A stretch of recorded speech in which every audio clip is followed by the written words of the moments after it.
Joining us now on stage is Jeremy Potvin, as I said, of World of Angus. He's going to talk about validating ideas and finding your first customers. Jeremy's a serial entrepreneur with a background in apparel, retail, and technology. He currently runs World of Angus. Founded in 2015, World of Angus is a media and lifestyle e-commerce brand and a massive pet market. Jeremy also mentors young entrepreneurs through the Founders Institute, where he helps entrepreneurs with idea validation and go-to-market strategies. He's a great speaker, gushing with insights and ideas on how to build a business, and he will share a methodology that every entrepreneur should use to validate their ideas. Please join me in welcoming Jeremy Potvin. Hey, Bruce. Am I on? Great, good. I'm Jeremy from World of Angus. Thank you very much for having me here. This is, there's my clicker. Easy the biggest crowd I've spoken in front of, so humbled to be here, and I truly hope you guys get some value out of the stories I tell. So yeah, 3 months ago they asked me to speak here, and they said, what do you want to talk about? And I'm like, I don't know. How about the two things I kind of only talk about is idea validation and finding your first customers. I have these two speeches that I kind of mashed together, and I just said, well, we'll do that. But then a lot of people here just started tweeting at me, saying, I can't wait for you to talk about dog supplies and your passion for pet products and a bunch of other stuff. I'm like, I wasn't gonna fucking talk about that at all. And people just kept tweeting at me, like a lot. And like, they got aggressive. Mars took my Facebook profile picture and photoshopped out my boat and my dog. And I just noticed last night, they took the left side of my shirt and put it onto the right side of my shirt because my chest was like exposed. Because I guess it wasn't appropriate for Twitter, definitely not the slide. So that's when I caved. And I stayed up till 2 in the morning last night and rewrote this whole thing so we could talk about World of Angus. So a quick little background on me. I was in the apparel industry for about 20 years, and I started off with a brand called Santana Parasuco. I launched Parasuco in Canada. I did that for 5 years. Post that, I launched the Canadian sales and distribution division of a company called Paul Frank, which was a glorious 10-year run of way too much fun and a lot of success. During that part of my career, I ended up buying this massive outlet store in Cambridge, and we ended up turning into a small chain in the Cambridge Kitchener area. It was called Keepers, kind of like an Urban Outfitters meets Winners meets Brandy Melville sort of thing. We ran that, had a really small, shitty exit after the financial crisis. But it gave me the opportunity to just hurl myself into tech startups. And I'm gonna share a story with you how I fucked something up pretty well. And because I tried to solve a problem that was really just relevant to me. And idea validation is so important. I mean, you're all here for a reason. You're either about to launch a company and quit your job, or you've already done it, and you're looking for ways to, to grow your business. With Shift Hub, we had the opportunity. We were about to build our software, a slightly better version of an already shitty software that not enough people were using, for the 4th time. We got in, Shift Hub had the classic story arc. I mean, we MVP'd for a year and a half. We got into an accelerator. We raised just under $1 million. We, hired a team, and we were onboarding customers and, pushing out features, and we just weren't getting the accelerated traction that we wanted. And just as we were about to build this thing again for the 4th time, it would have been such a disaster. I was given the opportunity and introduced to Andrew, one of the co-founders of Checkout 51. Does anyone know what Checkout 51 is?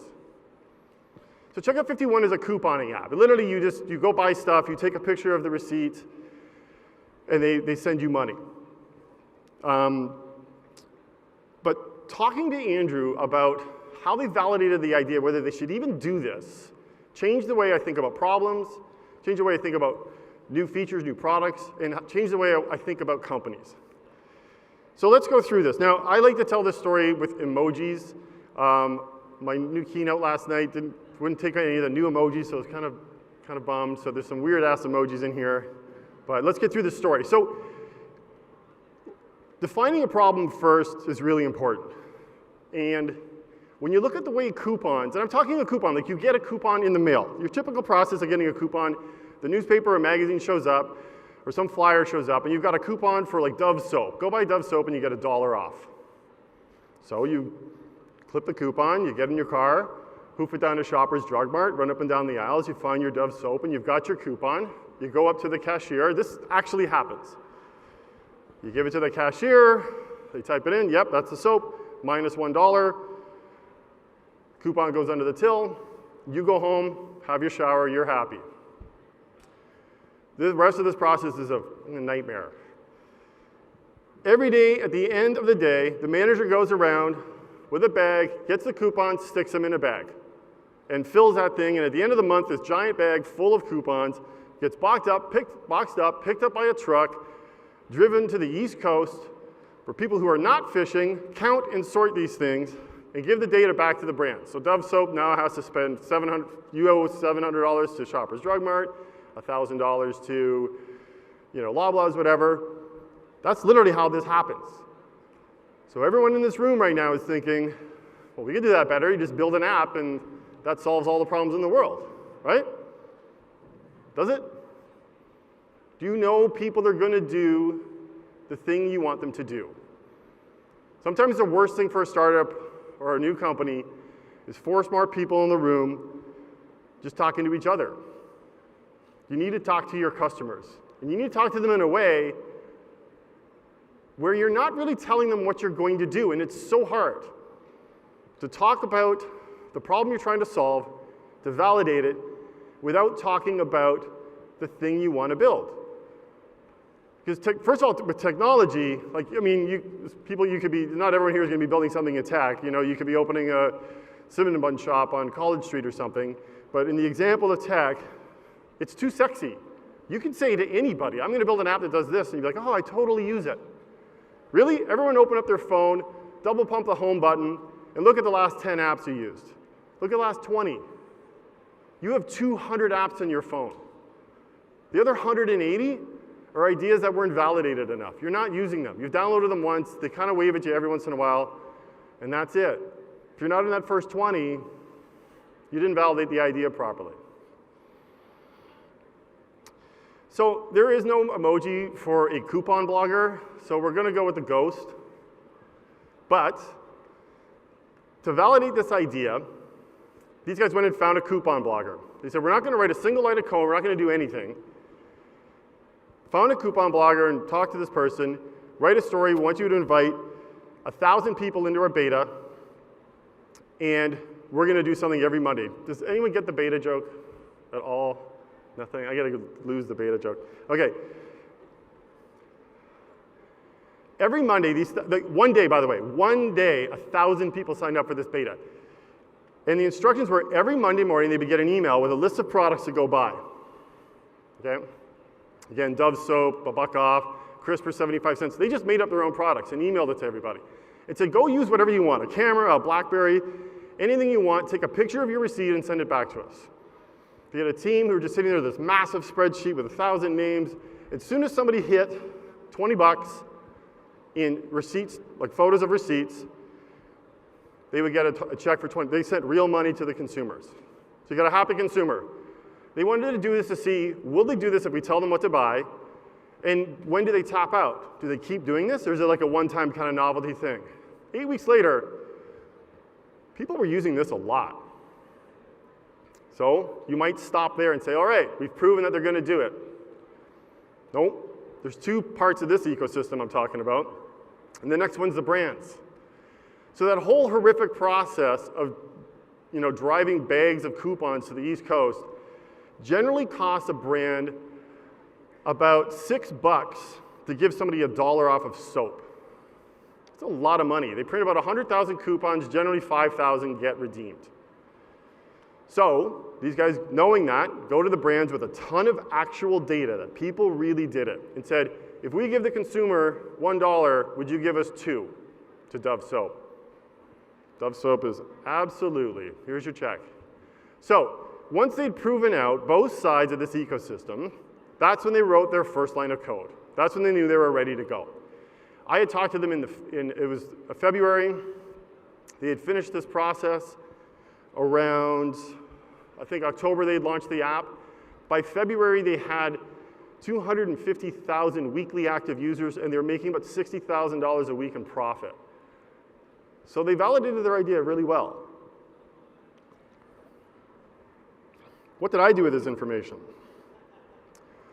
So immediately, I'm joking immediately, like I got in my car, called the guys, and said, stop everything. We were just about to go into production on the 4th version of our shitty software. It said, we are going to stop right now. We took 6 weeks off to go through customer focus groups, because this idea I told you is pretty binary for Checkout 51. You have to figure out your own way to validate your business. And I always say, like, after this, if you want to DM me on whatever, we can set up a call and I can go through like ideas on how to do it, because I'm getting pretty good at it. But we went through focus groups where we asked everybody about their business. One thing we realized, we based this off of my experience with my stores, which was so stupid, because it was singular. It was just my experience. We talked to customers we had, customers we lost, and customers we wanted. Stores from size of, our application was for restaurants and retail. We were talking to operations like maybe 4 people, to the big meeting we had was with Sporting Life, which was just like hundreds of people. We had a huge executive team. And we made them physically go through every minute of a full week, from Monday morning to the end of Sunday, watching for managers to get frustrated just recounting their week, because we knew we were going to see the opportunities on the questions we had never asked before. And it worked. We figured out no one cared about staff scheduling. Like, they were just going to do it anyhow. They cared about communicating with their staff. Now, it was almost too late. We'd kind of run out of money. Our cap table was a disaster. We were unsuccessful in raising more money. I kept the thing alive, and we ended up, we had built a brilliant marketing machine, which is a great segue into the next thing we're going to talk about. But we had built a really great product, and we were proud of the process, and I wish I had talked to them earlier, and I understood this process earlier, but I carry that story with me, and I don't approach anything without applying that in the best way I can to whatever problem I'm trying to solve or whatever new product I'm trying to build. Okay, so you've validated your idea, you're still here, okay, and now you want to move forward, and you got to get your first customers. That's why this is what I stayed up till 2 a.m. last night changing, is because, okay, you win, tweet at me all day, I'm going to do it. We're going to talk about World of Angus, and I figured, you know what, let's just pull back the veil. I'll literally tell you exactly how we started this company. Finding your first customers, we're not talking about your actual first customers. I hope everybody here knows that your actual first customers are people like your mom. Like Diana was lucky, she had Craig in the US. You know, mine was my mother. We went live and my mother and dad, they bought a pair of booties and some shampoo. So like Gary Vaynerchuk talks really well about this. Look him up on first customers. You literally just have to guerrilla call everybody, phone your friends, post your own personal network. Those are your actual first customers. But we want to talk about customers at scale and your long-term strategy here. So for World of Angus, we knew we had to do these 4 things. I'm going to make cool products. We want to connect with our consumers, earn their trust, and then ask them for a sale. There are so many ways to do this, and there's so much information out there. I'm hoping the takeaway from this segment of the talk is you have to literally do everything. I want everyone to go home and tell your spouse, your best friend, whoever, I'm about to lie to you like for the next 2 years. And not like real lies, but like, you know, honey, we've got dinner with the Joneses at 7:30 on Friday. No, you don't. You're going to be doing this. This is a bone-crushing amount of work. And let me share this story. So we had to pick a starting point. Okay, we're in the dog space. I knew all the cool stuff I wanted to make. I wanted to make homeware, beds, apparel, like develop our own fabrics. That was like, and we wanted to make as much in Canada as we possibly could. And if you are unfamiliar with the current state of Canadian manufacturing, I have my work cut out for me. There's not a lot of them left, and whoever's left is really good, and their capacity is maxed out. So like me kicking the doors and saying, come work with me, I'm still kicking indoors. But I figured out the one thing that I could launch that gave us a really strong brand statement, and that was our grooming products. From 0 to 6 weeks, we launched these. Great design, incredible products. We try to be all natural and organic whenever possible. We have this really cool rule. Anyone who joins a company, you have to use, you'll see on the bottle it says, tested on humans for dogs. You have to use an entire bottle of our dog shampoo on yourself, just to be familiar with it. It is really an amazing product. And it was a very rapid prototype. But the best part about it was it just created our brand. This is our mission. This is what we stand for. We're cool, we're clean aesthetics. You know, we're for a modern dog owner. I find most dog stuff just looks like modified kids shit. Like shampoos, it's like dogs can't see the goofy bubbles and shit on this thing, right? Kids' toys and dog toys, they're almost indistinguishable. There's a little Easter egg, by the way. So anyway, we launched this. This was our starting point.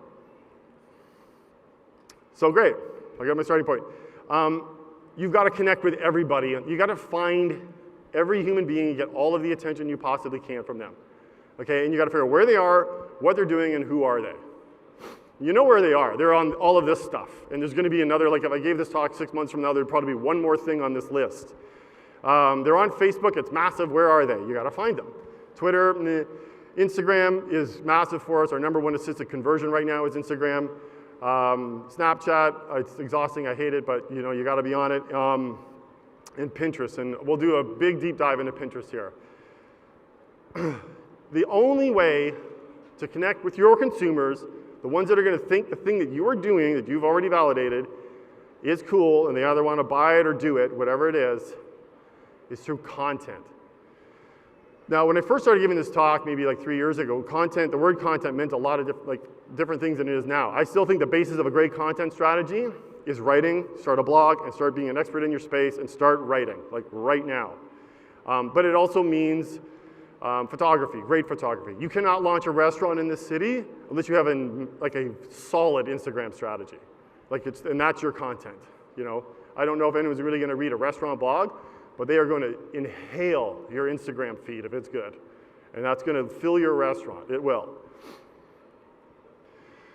I'm a very big believer in your content strategy. You should have this before you launch your company. And if you've already launched your company, don't panic, but you're going to start doing it tonight. And it's, again, you have to do everything, test, and start to fine tune down. Again, at the end of this, I want you to have have a million ideas, test a bunch of them, and you want to get down to 4 or 5 or 6 that you do every single day. This company started with me on my back porch every morning, when it was just me, at 6 a.m., working on our content strategy till 10 a.m. And I had this rule, I wasn't even allowed to look at my inbox. Nothing. 6 a.m. till 10 a.m. every single day, going through my content strategy. So again, I said great content strategies always start with writing. You can apply what I'm about to say to photography, but you want to whiteboard every single idea. So I'll go back to ShiftHub for 1 second.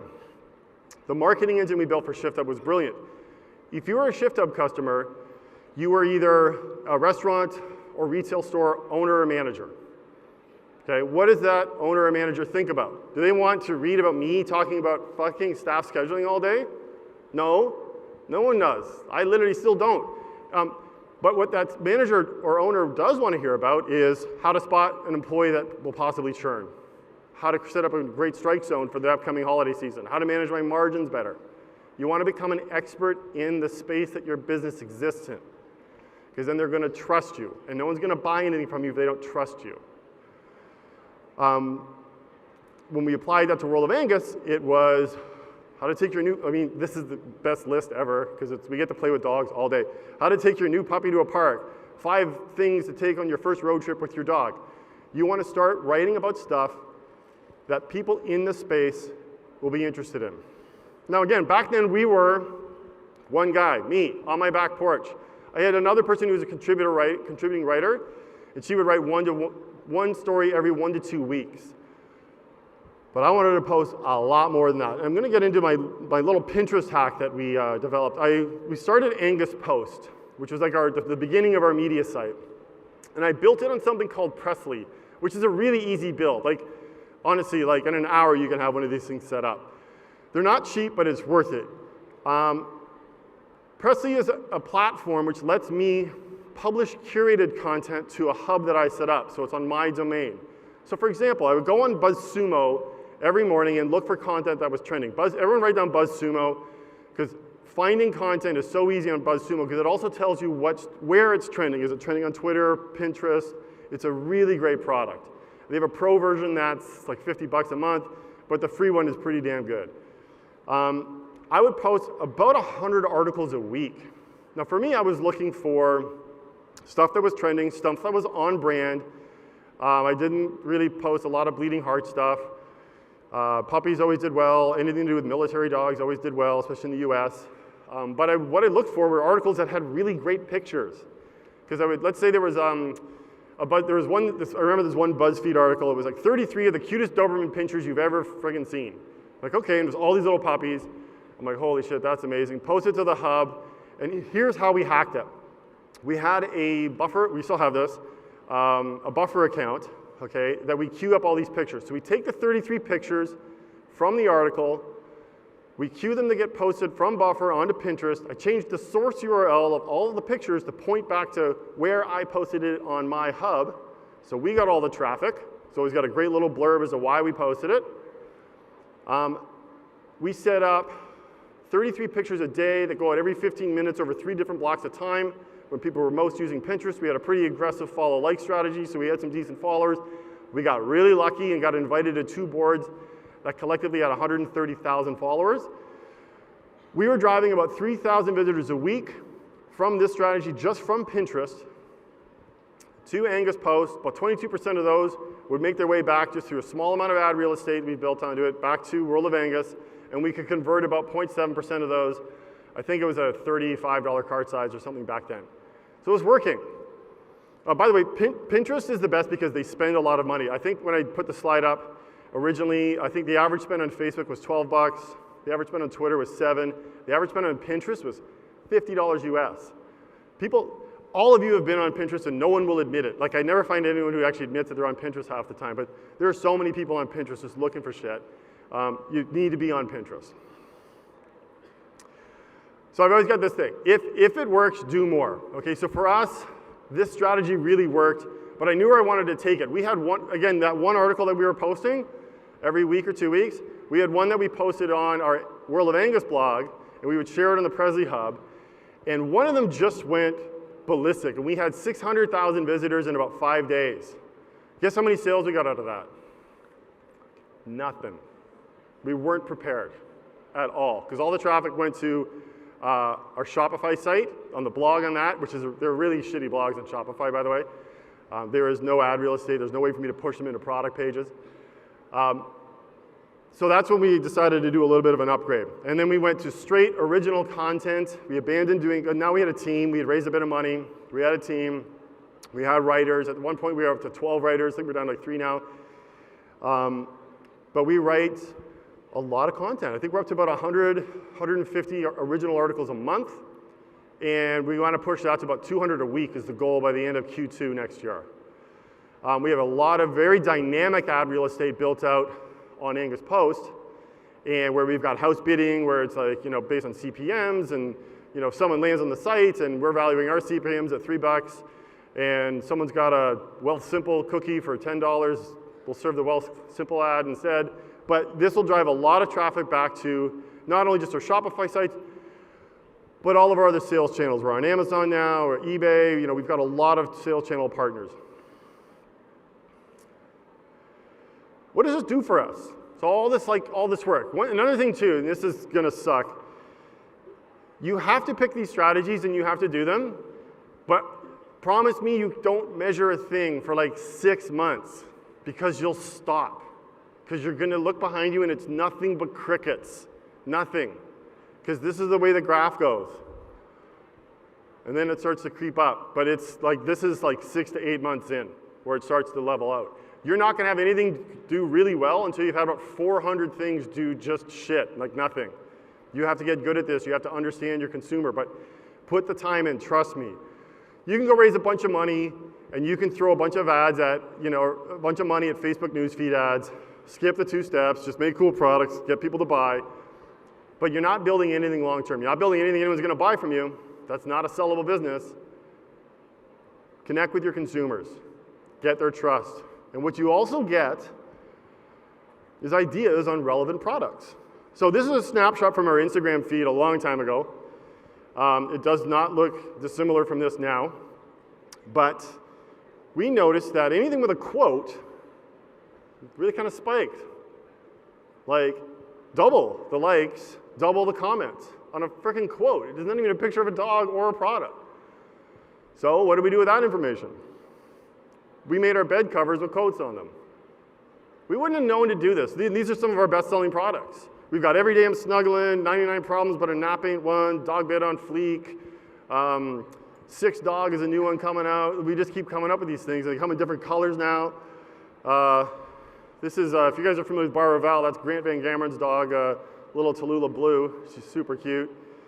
This is what you get from a really well-executed content strategy. You connect with your consumers. You connect with the people that care about the products that you're making and you're going to make, and you earn their trust.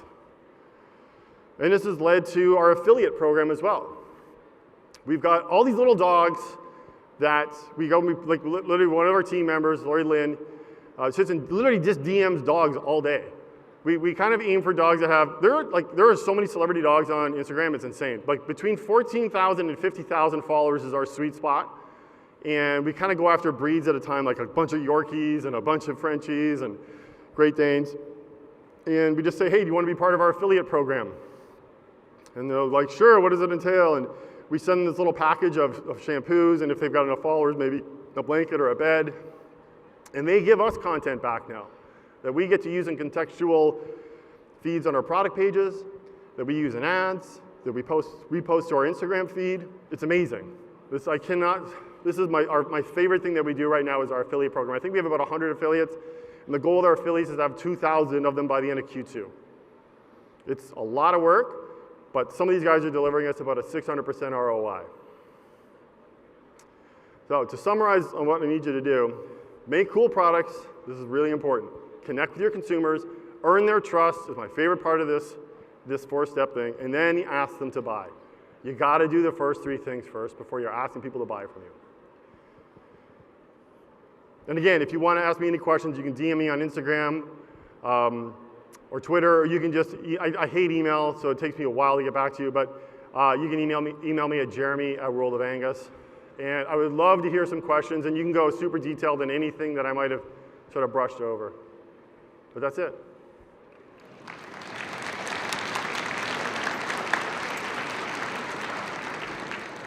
I'm in the startup phase, and I'm doing everything myself, including the blogging. Good. I'm realizing that it's unsustainable. I need help. So where do you find people to write the content for? You go overseas, ask your friends? Yeah, honestly, it was, I always say it starts with one meeting. You know, Facebook is the way that you find almost everybody. We had found our head of content, this girl Nicole, who unfortunately she's just recently moved on, but we found her, and I was talking to her because I was trying to acquire another site that had a ton of traffic, and she was part of the original team, and I just kind of found her and went and talked to her, and she liked the idea of what we're doing, and so she joined the company. Startup meetups. Honestly, there's got to be Facebook groups around content producers. There's Startup North is a great place to start looking for people, but look, there's a lot of writers out there looking for things to write about, and you can success. What's the cost involved in, let's say, producing an article a day? Like 25 to 50 bucks a story. Okay. Sort of that's where we operate in, and they're like, you know, these are 400 to 600 word stories. Yeah. Thanks. No problem. Thank you. Good morning. You're talking about selling product, but what if you're trying to sell a service? How can that work? And if there's other competitors out there, how do you put yourself out there? So services like Shift Hub was a service, right? That was a software as a service. So everything that I learned that we're doing with World of Angus, I taught myself when we were running Shift Hub. And like being an expert in a field works with any business, whether it's service, food products, restaurants, you name it, it literally works for any business.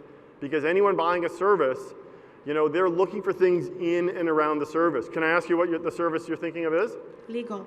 So it's legal. So go look on Google Keyword Analytics. People are searching, you'll find a million different keywords around the subject of legal that people are searching for. I would start with the top 25 keywords and either write stories and articles about that yourself or find someone who can. And there's a lot of people in the legal world who like to write. Oh, thank you. No problem.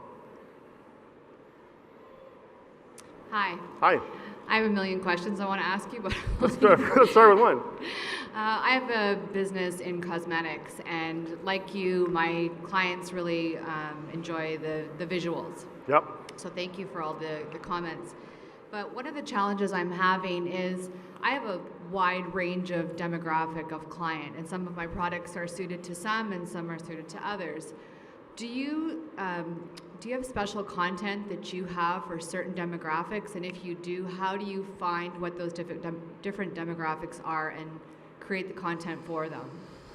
So we have an idea at this early stage, and I'm going to say early stage because Angus Post as an original source of content has been live in its form like it is now for maybe 4 months. So we're still figuring out what our demographics are. I like the idea of focus, personally.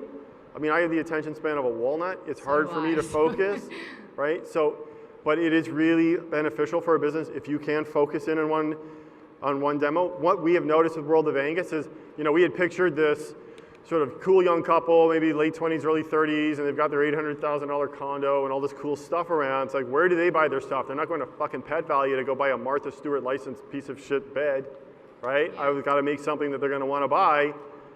But guess who else likes this stuff? Empty nesters who are cool and rich, like 55 plus, love our products. It's probably possibly our biggest demo. And I had no idea I wasn't making anything for them. But they get it because they get everything. But don't you think that the marketing should be different for those two demographics? And I'm doing the same thing because I'm making a really quality product that I'm trying to educate people on, like you. Yes. So we don't fit into the exact mold because there aren't a lot of independent retailers that are willing to take on products because they're not mass, they're not global, yet. And that's a challenge for me. So targeting is really my focus for right now, trying to figure out who that is and any way that you could share that you're doing. So, you can test content on Facebook. You can push it into targeted audiences. Okay, you can pay for it and you can select. Do you do that? Yeah, we do that, Okay. absolutely. You can test, like we can take an article and you can run 10 headlines on the thing and run an ad and see which one of these ads gets the most clicks on each different headline and just run it for maybe like half a day. Stop it, and then you can just post that article, and you're going to get an idea of what that demo is, right? Honestly, you're in the cosmetic space, Pinterest is going to be your best friend. Write down the name Ezra Firestone. It's a guy out of New York who's built a cosmetic brand called Cindy something, Boom by Cindy something, I think. Ezra Firestone. This guy is a god on Pinterest. He drives so much business in the cosmetic space, and it's makeup for women, I think 50 plus. There is nobody better at targeting demos for cosmetics than that guy, and he has so much content on how to do it. It is crazy. I love watching this guy's videos. I always get value out of them. Find this guy's videos. He has got a bank of information that is going to help you specifically in the space that you're in. Great, thank you so much. No problem. Hi. Thanks for the presentation, by the way. Thanks. Checking your actual website, that I see that your website has some features with a special communication with the clients as well. I mean, there are some features that your clients love your website for, I see. How much, say, for example, out of all this operational activity, how much time that you spend on this website maintenance, in a saying? And secondly, how much do you spend monthly for your website maintenance? So are you talking about stuff like Yotpo, Facebook Messenger, and like Zendesk? All these, yeah. Yeah, so I think our OpEx on the site is around $1,500 a month with all the back-end stuff that we do. And that mostly comes in managing inventory. We have, so if we've got 6 different marketplaces and you've got, 1 bottle of shampoo or 10 bottles of shampoo and someone buys it on Amazon, I need all the other sites to update in real time so we don't oversell the product, right? And we have warehouses in Toronto, 10 warehouses in the US. It's a lot of stuff to manage. So the bulk of the 1,500 is an inventory platform that manages all of that. But we use a lot of these little apps. We built it on Shopify, and if you want to build an e-commerce site, there's just no better place. They have all of the money in the world, and they're going to constantly innovate that thing from now until the end of time. Like there's no other platform to build it on than Shopify. But I find the little apps, like $40 for this, $20 for that, are the ones that are brilliant. Yotpo is my favorite thing. We get all these reviews. It kicks out after someone purchases something, please write a review, and we get great reviews.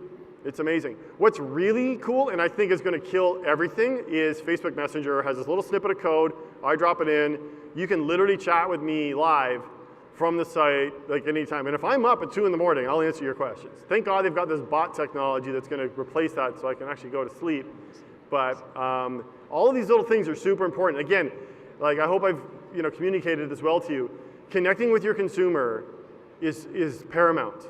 Like my rule is if I'm awake and someone's asking a question, I'm answering it. I don't care what time it is. Unless I'm like hammered or something. But Do you have a dedicated team or a person, especially actually focused on this website? yeah, but I have also a rule. I have to know how to do absolutely everything in the company. Right. So, but yeah, we have dedicated people to do that. I see. Thank you. No problem. Hey Jeremy, great presentation. Thanks. You talked a lot about getting customer validation and client engagement with kind of the B2C realm, selling products. Can you talk a little bit about the customer validation process and the kind of engagement on the B2B side of it? I'm working on a SaaS-based company that's selling specifically B2B, and it gets a bit difficult to get that customer validation. There aren't necessarily the forums and public stuff like that out there, or Facebook groups that we can necessarily go and speak to these people. So you're talking about validating your idea in the process? And then also kind of maintaining that kind of client engagement going on. While it might be challenging, I'm going to challenge you that it is going to be possible. Do you care to share with us what the kind of space it is? Yeah, it's a business management platform for the B2B. It's kind of the manufacturing industry. So it's in the manufacturing industry. Okay. Can you tell me one interaction you're hoping that you see happen? Well, eventually, I guess it's just the initial kind of contact. It's with kind of the industry that we're going after, kind of the construction, manufacturing industry. There's not necessarily the public forums out there. Are you telling me you're having trouble with lead gen? Sorry? Are you having trouble with lead gen? Is that what you're saying? Like lead generation? Yeah, exactly. Well, that's part of it. And then also kind of maintaining that ongoing client engagement with them later to kind of maybe upsell them, or kind of all the benefits that you'll get from that customer interaction. Yeah, so one of the early slides is you got to figure out, these guys are somewhere, right? Like there has to be a place where these people are communicating. And it might literally be a physical space that you have to engage with them. It could be trade shows. It could be, with our SaaS business, I had to really get my head out of going full tech on it. And we dumbed it down to trade shows, and it started working. With our B2B side, we also wholesale at World of Angus. Our biggest success has been data scraping. I literally go to my competitors' websites, and they always have here's some brand, and they'll have this big where to buy it store list. It's like 700 stores they sell. So I'm like, okay, I'll go through their terms and conditions, and if it doesn't say don't scrape my data, I scrape the whole fucking database. And then I got this other script I wrote, which just pings their mail server, looking for the manager until I get an active valid email response back. I shove all of this into a CRM, and then I just start emailing them in bulks of 25. So 25 emails, 25 another way, the winner, everyone else gets the winner. We bomb everybody on this stuff. So, I think without getting too deep into what exactly it is you're doing, and if you want to connect with me offline and give me some more detail, I could probably help you with this. Sure. But there's places where these customers will exist, or your customers will exist, and there's interactions that you're going to want to see.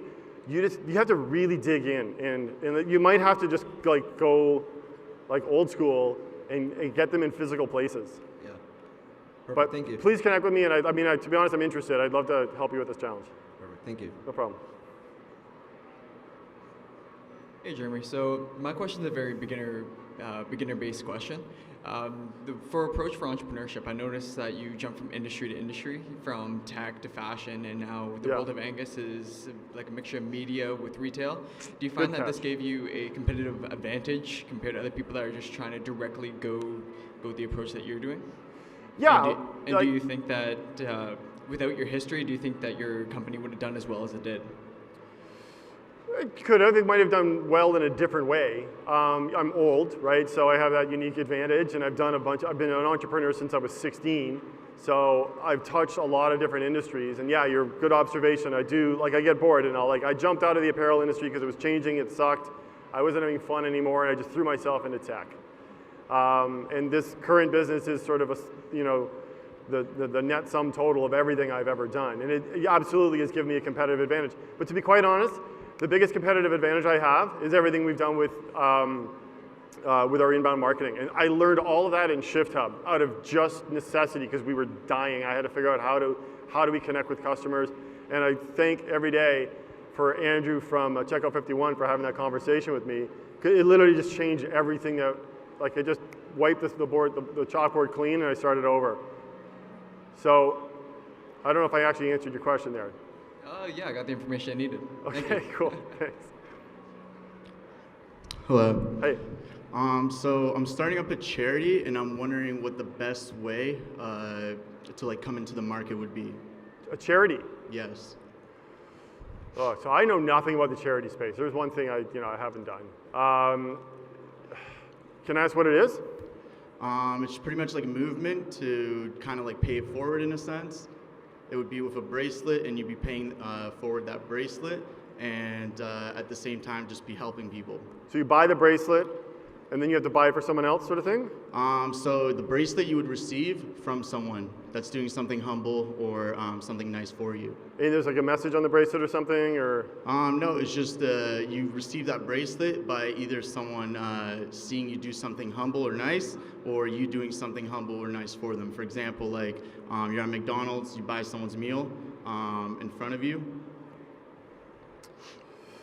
Honestly, my first thing that popped into my head is you need an Instagram strategy, and it needs to be that, like, you got to set this up. You need to have the bracelet doing something. You need to have someone in the middle of this act of charity, and this has got to be a fantastically well done photo.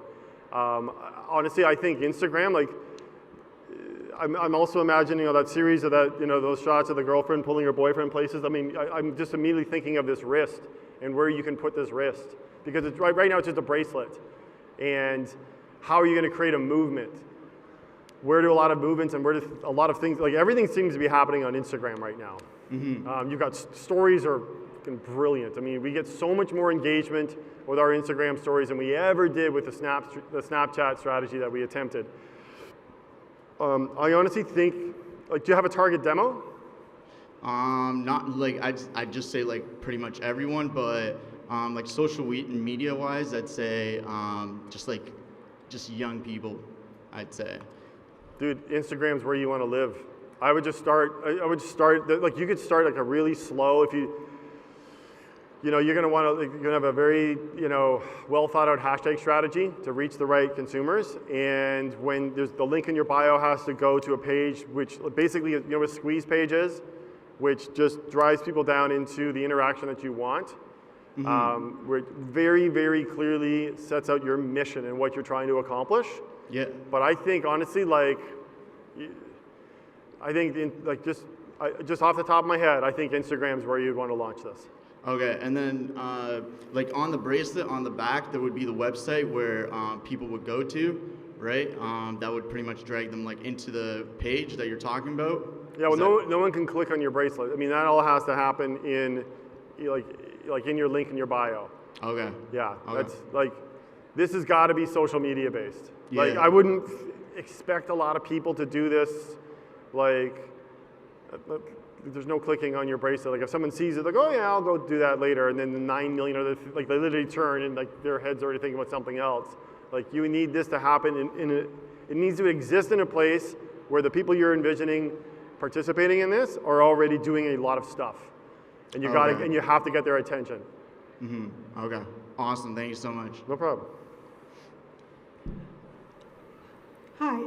I have some natural herbs like organic stevia and other herbs that are very good for treatment of relaxation and insomnia.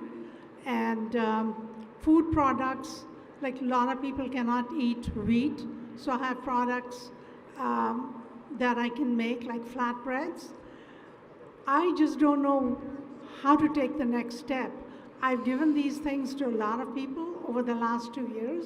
Okay. And it helps, but I don't know how to take the next step. So you need to find people that need help. And I think Twitter would be a great place for you to do that. You can search for conversations that are occurring, like someone could have a shitty sleep and wake up and go, oh, I dragged myself to the office, I have a 1 hour sleep, I'm on 9 coffees. You want to jump in that conversation. And you want to say, I have a solution for you.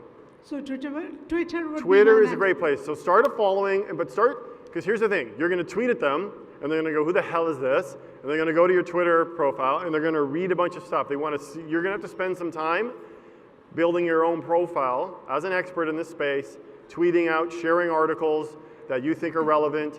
You need to write articles about your products, and you need to share these, because when you jump into a conversation, people are going to figure out, who's this person trolling me? And they're going to want to see you're legit. And then they're going to, okay, and you could share a link and say, you know, here's a link and maybe a discount code to try my product. Okay, thank you very much. No problem. Okay. Hey. Hi there. Thanks for the presentation. I'll just try and keep this quick because they're like last question. Do you have any recommendations on building a cohesive social media strategy? Like, do you have any maybe like YouTubers you'd recommend looking at? Like, I know like Gary Vee is big on that. Any books you'd recommend? Like, how do you kind of learn how to build that whole cohesive strategy on the different like platforms and stuff? So, is this in one particular industry? Like I'm gonna be starting up like a hardwood floor business. Okay. So like, I don't know how interesting that's gonna be on Instagram or like Twitter, but I know Dude, I've seen some crazy, I'm not gonna lie to you here, some crazy woodworking Instagram feeds. Like, look for them. There's like, I follow like 10 of these guys. I'm obsessed with these things. So that is a great place for you. I think, yeah, Gary Vee is one of my all-time favorites guys for content. He's obnoxious. I can take him in the spurts. He's like more obnoxious than me. Honestly, the Shopify blog, like anyone here, you could launch a company with the information on the Shopify blog. No one puts out better content that covers every single type of business you can think of in the Shopify blog. Sign up, like everyone should sign up for that now and just start reading it. You get like at least 1 or 2 emails a day. You can go in and search on a variety of different topics.